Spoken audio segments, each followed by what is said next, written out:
Hello, my name is Chloe Cole, and I am a detransitioned 18-year-old woman from California who went through the process of medical transition between the ages of 12 to 16.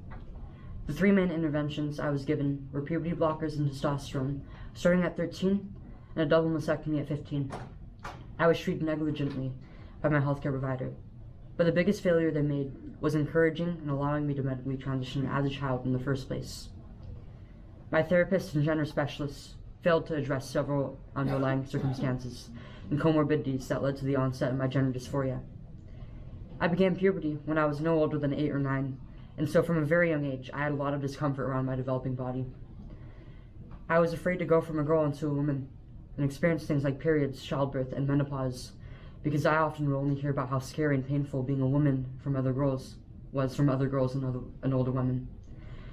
I never really had any strong female role models, and I often never really fit in with other girls, but I did have a tomboyish streak due to the influence of my older brothers. I had previously been diagnosed with ADHD, but I actually am on the spectrum, though I was not diagnosed until I was 17. The gender specialist who referred me to surgery also was the same one who later recommended me to get a screening for autism. Because I am autistic, I have some more masculine behaviors, and I am more object-oriented than most girls.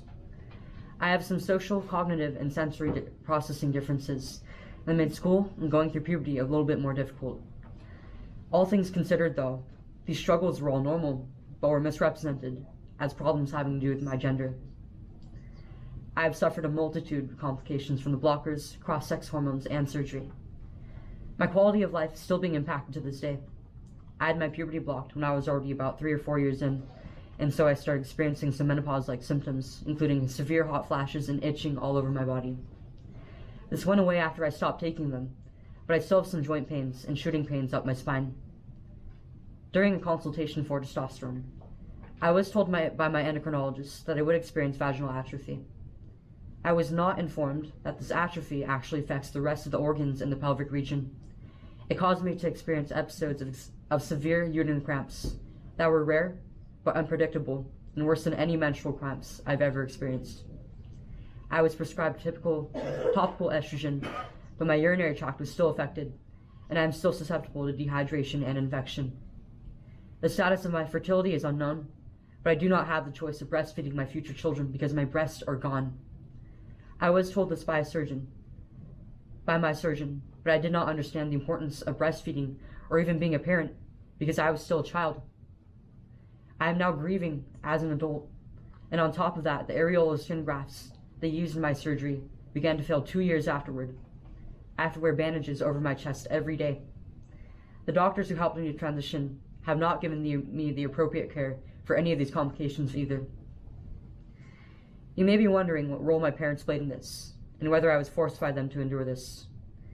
In fact, they were quite shocked when I first told them about my feelings of discomfort around my birth sex and my desire to be seen as their son. They wanted me to be comfortable, but they were not okay with me going beyond cutting my hair shorter and dressing like a boy. They wanted me to explore without intervention and wait until I was legally an adult to let me decide whether I wanted to go the medical route. But when they expressed this to my doctors, their concerns were immediately dismissed, and they were lied to. They were told that all children are confident in their gender identity from a very young age, that the regret rate of transitioning is less than 1 to 2%, and were I not affirmed in my identity and decision to transition, it was likely that I would commit suicide. They were not given any other option. My parents were forced to make this decision under duress, but even if they were on board with me transitioning medically from the start, no parent, or any adult really, has a right to determine whether a child gets to be chemically sterilized or mutilated.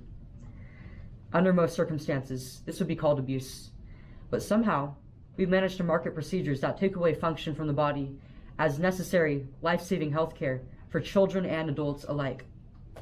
HB 1080 will protect other children and families in this state from medical experimentation and defend the greatest right that children have, the right to grow up into healthy adults who are able to live fulfilling lives. Thank you for choosing to stand up for the health and safety of children. Thank you.